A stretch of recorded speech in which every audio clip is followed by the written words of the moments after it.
I'm not a native Texan, but I adore Texas, and I especially adore Dallas-Fort Worth I had area. the best time there.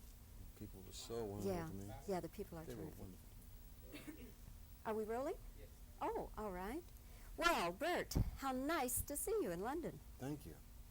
I'm wondering if you're talking like the rest of us who've just been here a short time. I haven't been here for several years, and the prices are outrageous. Yeah, it's a little.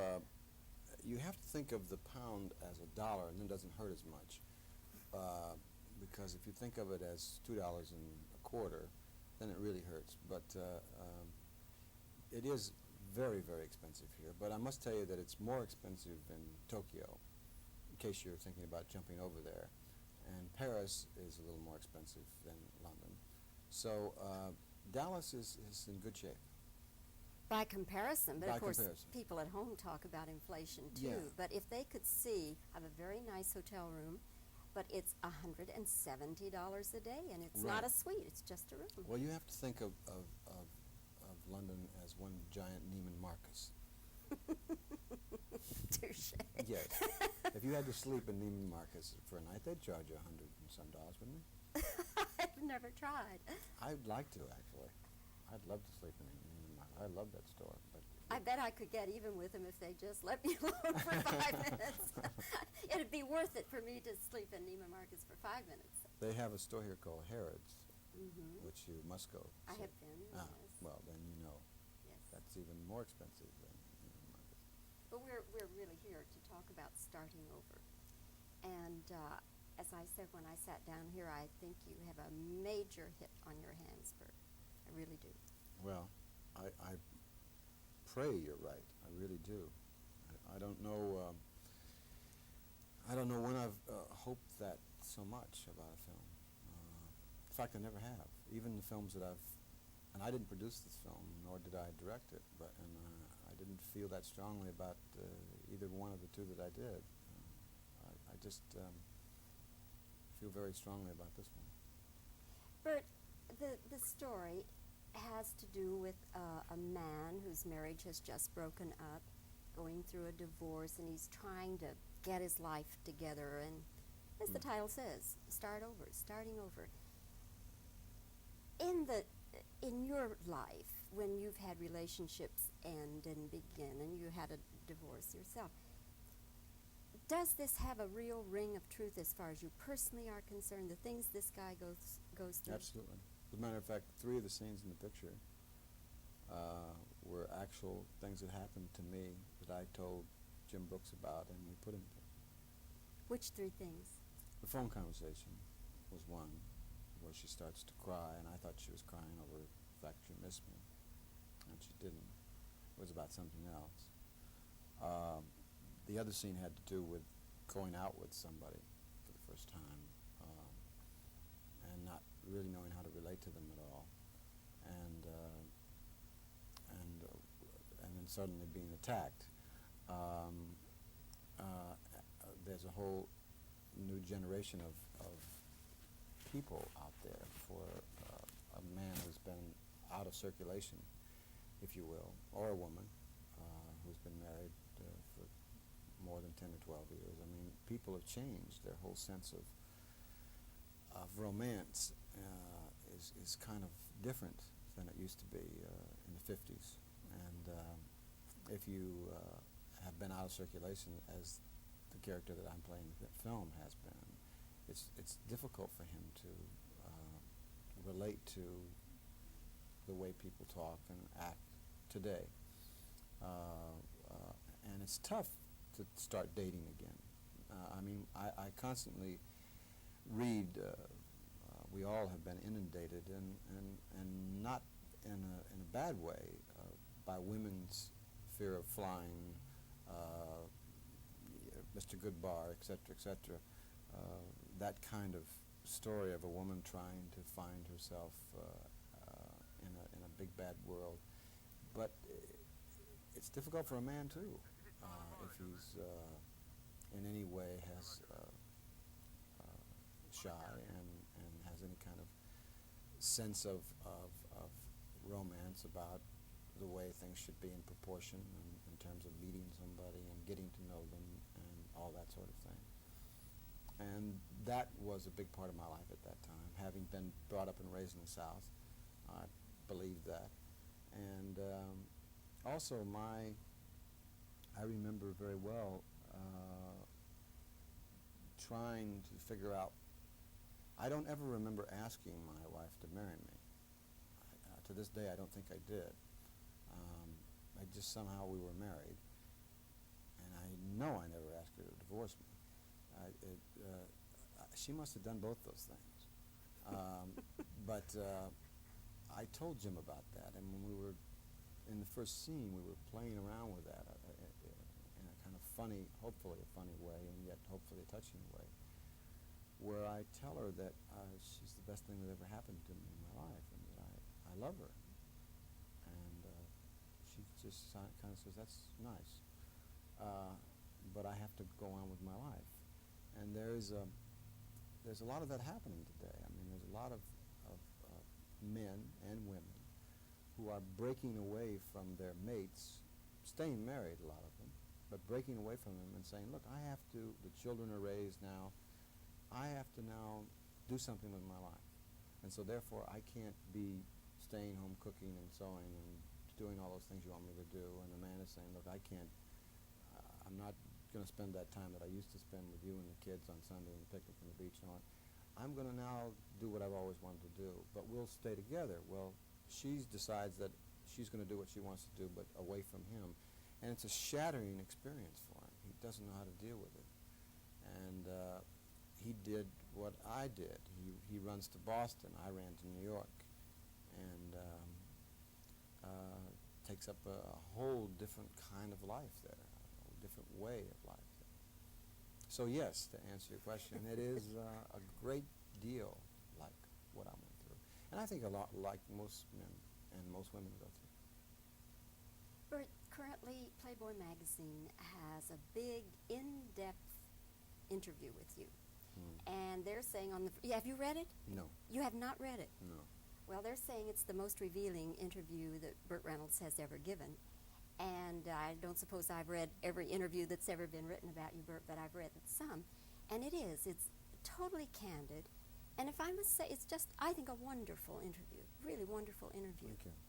But if you say you haven't read it, obviously the person spent a lot of time with Spent 14 hours of taping and 4 days.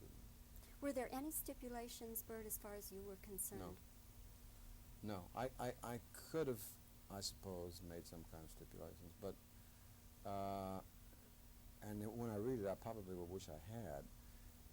But the problem with doing those kind of interviews, especially with a magazine like Playboy, is that they're more interested, obviously, in a certain kind of story, and they would love to have the kiss and tell story of my life, and I didn't want to do that, and I tried to stay away from that as much as I could. But in 4 days, you get around to talking about certain people and certain things.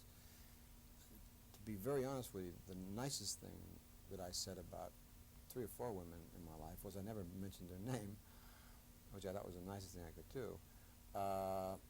And when I did talk about some people in my life, I hoped that I was very truthful and honest, and I like all those people very much, and I tried to say that, but I don't know where they stopped the tape and went on with it. I do know that I talked a lot about a friend of mine who is still a great friend of mine who became a born-again Christian. I envy him. I didn't talk about the fact that he became a born-again Christian in the sense that he became a monk and went off and lived in the Himalayas. I talked about him in a sense of real envy, that he'd found something that I almost found, and I think maybe I'll find again. But in talking about him, we got into a lot of other areas, which I'm sure is what Playboy was interested in, and certainly didn't talk about the fact that I envied him. Do you mean that his influence nearly rubbed off on you, that you considered being a born-again Christian? Yeah. Well, I think I am a born-again Christian. I think if declaring on national television that you believe in Jesus Christ, then I am a born-again Christian. Very interesting. When did you declare that? Just now. Well, it's not quite national, Burt, but if the Southwest will do. No, I did it. I did it on national television. I did it once on the Merv Griffin show, and I think once on the Carson show. I'm just not a. I don't believe in big buildings and herding everybody in there and going through a lot of ceremony. I think if there is a God, and I believe that there is, that he can hear us anywhere, and you can talk to him any place. And I think that not to get preachy at all, but I find one of the hardest things in the world for me to do is to relate to some of the men who are on those religious networks, because they all dress very strangely with their pink suits and pink ties, and they look like their hair was done by Earl Scheib, and they come out and they do a kind of preaching that is like a used car salesman, and it bothers me a lot. But they're not good representatives of the man. But I still, in spite of them, I still think that I am a born-again Christian. Burt, quick question. If NBC came to you and said, Johnny Carson is leaving and we would like you to consider The Tonight Show, would you take that over as the host? Well, I don't want to sound like Dr. Doom or anything, but that question has been posed to me probably about 8 times already by NBC, and the answer has always been the same. Johnny is the best at what he does, and the reason that I'm good at doing that show, if I am good at it, and I must be pretty good, or they wouldn't keep coming and asking me to do it. They haven't asked me to replace him. They've asked me to come in and do 20 shows or 30 shows or whatever for a lot of money. It's because I don't have to answer to NBC. I can say anything I want to say and do anything I want to do. And if I want to talk about born-again Christians or anything, I can take them on and not have to worry about somebody from the head of the NBC calling me up and saying you're fired or whatever, because I got a job, and a real good one. So I think that that's the reason that I do the show the way I do it, and I'd rather keep it that way. I'd rather have a place to go and have a lot of fun and act crazy and say what I want to say and do what I want to do. And the moment that you sign for a certain number of shows, you are an employee of that company. And I don't want to answer to that company. I have a feeling, Burt, that if you wanted it, you could get it on your terms anyway. But anyway, I accept your answer as you give it. Thank you. Burt, really a pleasure seeing you again. Thank you, Bob. Great fun talking with you here in London. Thank you. I hope your predictions are true. I really, all right, we'll in about 6 months, we'll compare grosses, and I'll bet you that it's going to be a hit starting over. My love to everybody in Dallas. Thanks, Burt. Thank you, Bob. Good to see you. Thank you.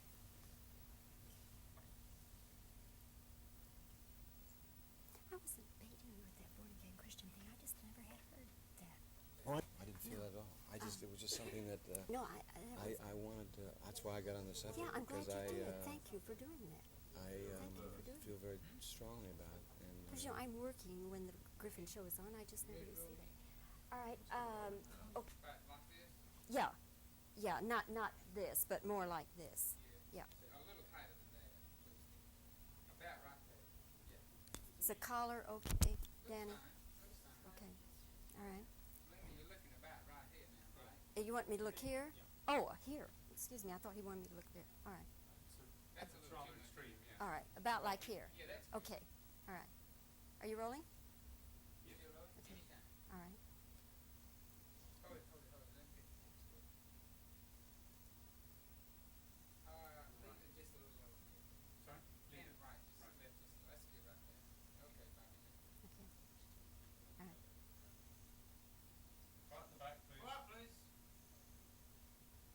Burt, in your past, you went through a divorce. You've gone through several relationships where they ended and you were starting over.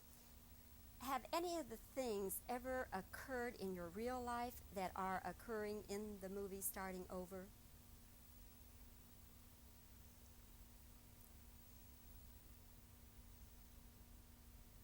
Burt, you currently are the subject of an in-depth Playboy interview. They're saying that it's the most revealing interview Burt Reynolds has ever given, and I certainly found it to be very candid and very revealing. Were there any stipulations at all regarding that interview, Burt?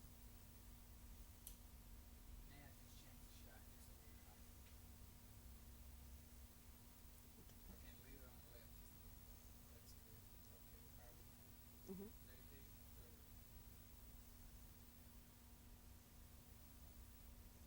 Burt, what do you mean, born again Christian? Did that man's influence actually rub off on you? Were you considering that?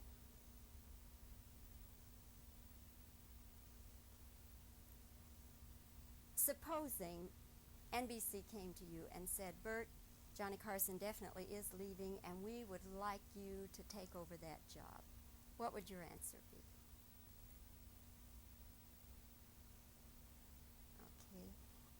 Now then, let me do one thing into the camera and then we'll do some reactions looking. Okay? Now we're going to do some of that tomorrow. Reactions? Oh, well, I need some reactions here for this editing, and we'll do those tomorrow. Okay, into the camera then. Bobbie Wygant, Channel 5 Action News in London, England. And now I'll just look about here again for just some reactions. Okay?